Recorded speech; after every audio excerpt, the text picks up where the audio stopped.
Plus de 2600 téléphones portables détruits ce jeudi. Ils avaient été saisis l'année dernière à la faveur des examens à grand tirage édition 2012 sur tout le territoire national.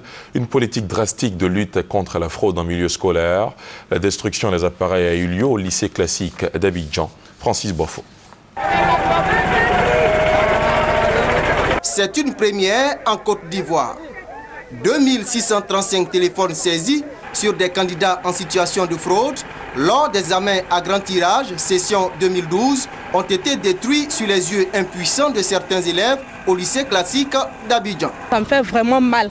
C'est vrai que certains élèves sont venus avec leur téléphone, donc c'est la première fois. Mais quand même, on pouvait remettre à ces élèves et leur dire d'aller à la maison après les examens, leur remettre le téléphone. Pour le ministère de l'Éducation nationale et de l'enseignement technique, c'est un signal fort qu'il veut lancer aux 215 369 candidats qui frappent cette année aux portes des universités. Pas question donc de céder aux émotions des élèves, dira le directeur du cabinet du ministère.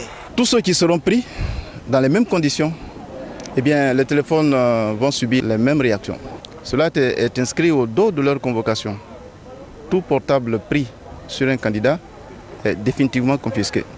Ce que nous venons de voir ce soir s'inscrit en droite ligne de cette lutte-là contre la fraude. À chaque type de fraude, il y a une sanction qui est prévue. Il y a des candidats qui sont interdits d'examen pendant au moins 5 ans.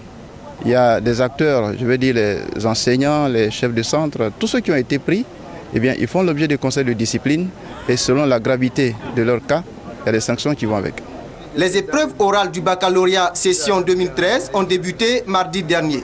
Elles s'achèvent ce vendredi. Les épreuves écrites, elles, démarrent le mardi 25 juin prochain. Les candidats sont invités à lire attentivement leur convocation pour éviter toute éventuelle sanction.